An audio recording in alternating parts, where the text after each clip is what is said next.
Us here on the East Texas Now desk is our reporter Alex Weister, who's here to give us an update on a story that he's been reporting on for today.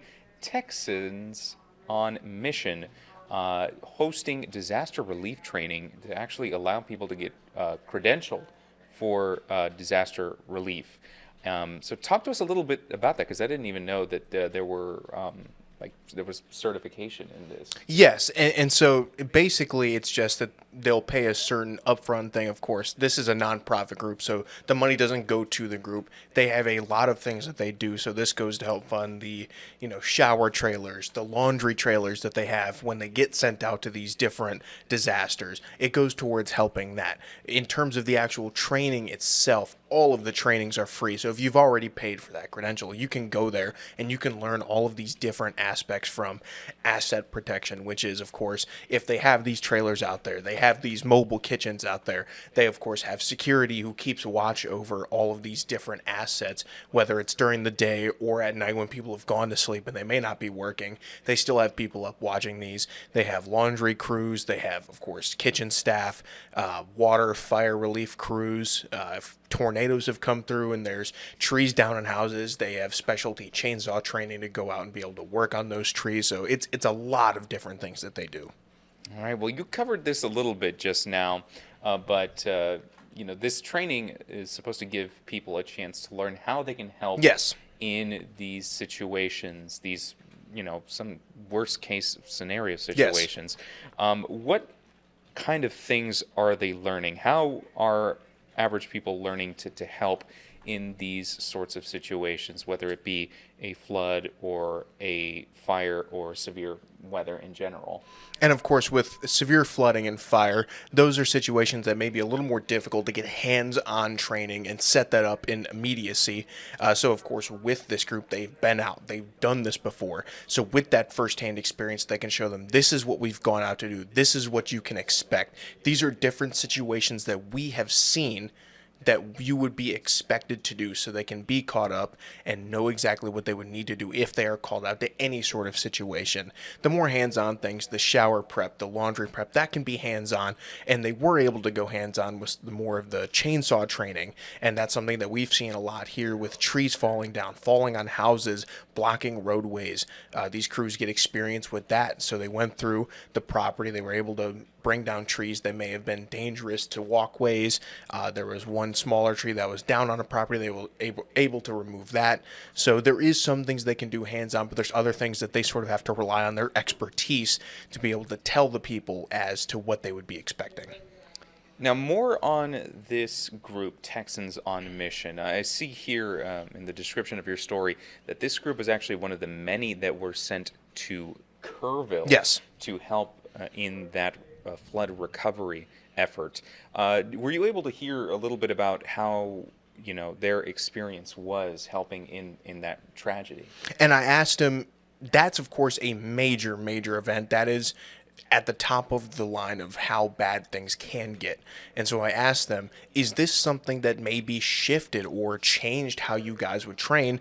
And to my surprise, it wasn't anything that really changed it. This is something that they have trained for. They know what to expect. They expect the worst and they go there and they're able to look for what to help out with. People who may be stranded, people who need help. They are able to provide food. They're able to provide them shelter. They're able to give them clean clothes, wash their clothes, allow them to shower, allow them to contact their families. So they go out there, they know what they're there to do because they've experienced it numerous times, and so there really isn't anything that they haven't seen. Well, that is really incredible, and it's good that we have these organizations in our communities. Absolutely. Helping to train people so that when because obviously none of us like to imagine that we're going to be in a situation maybe even just a tenth as bad as what the people of Kerrville have experienced. But it sometimes happens to us, and a lot of us don't have that practical training. Absolutely. To prepare for this. And as we've seen it here, many people may remember just recently we had those tornadoes that went through Bullard and Frankston.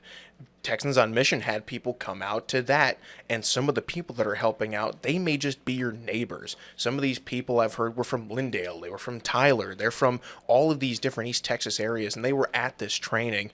And so I can imagine, knowing for me personally, it's comforting knowing that there are people going out and learning about these things that are trained to help out in disaster situations that are just around your neighborhoods. All right, and for this story, you interviewed David Wells. Yes. He is the director of Disaster relief Yes. at Texans on Mission. What did you talk to him about? So I asked him what these events sort of entail, and he talked to me, about the different things that they do.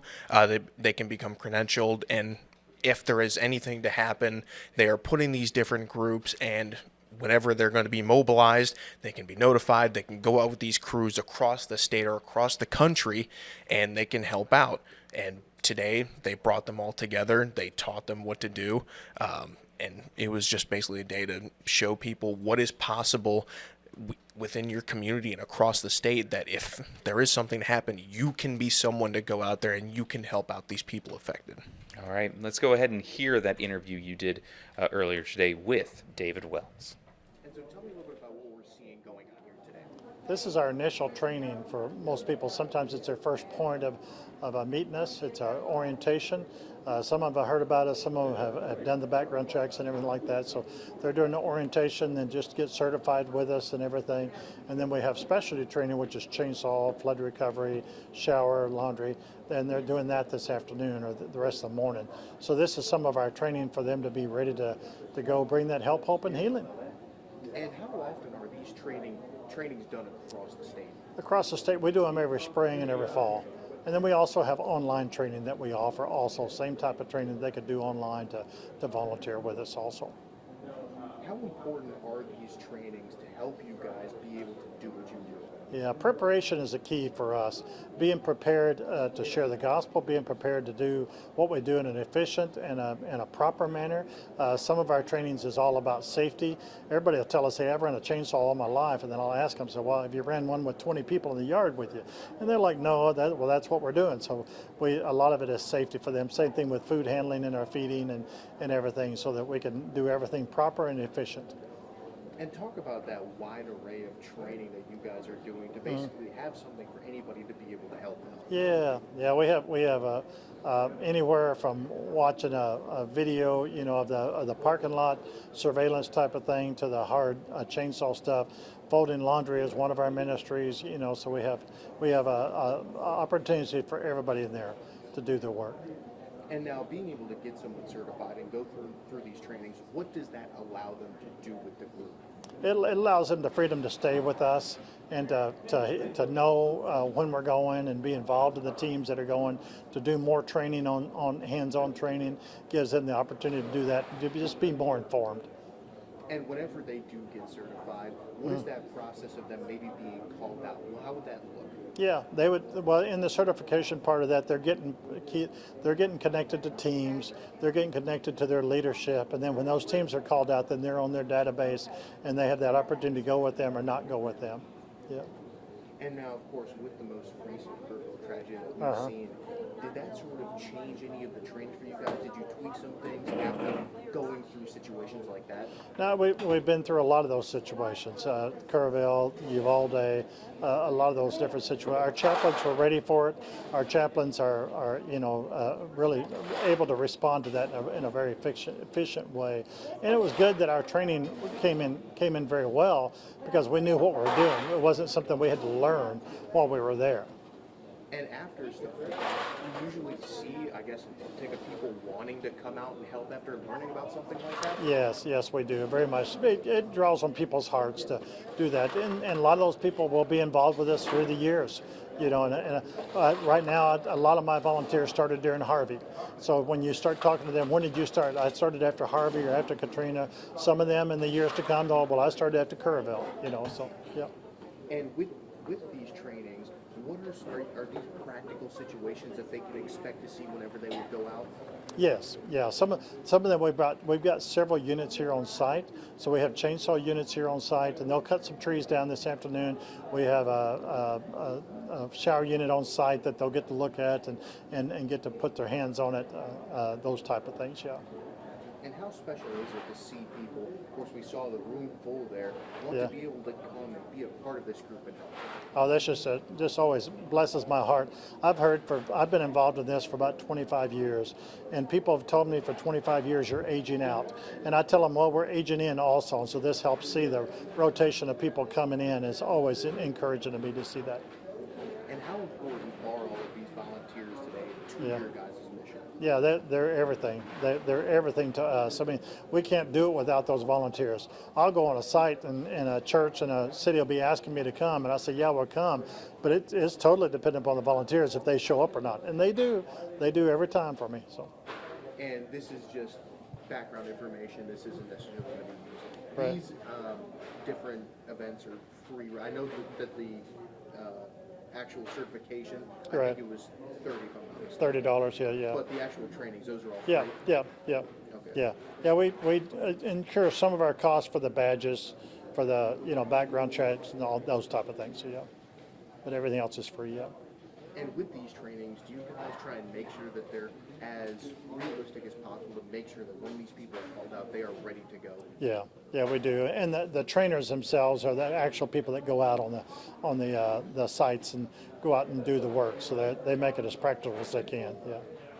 And so, just wrapping up, is there anything else about today's event that you would like to add that I did not ask about that is important? It's all, and like I said, everything we do is free. It's all donation based, and we have a lot of donors that help us too with everything you see here. Is, people have just blessed us through the years. Yeah.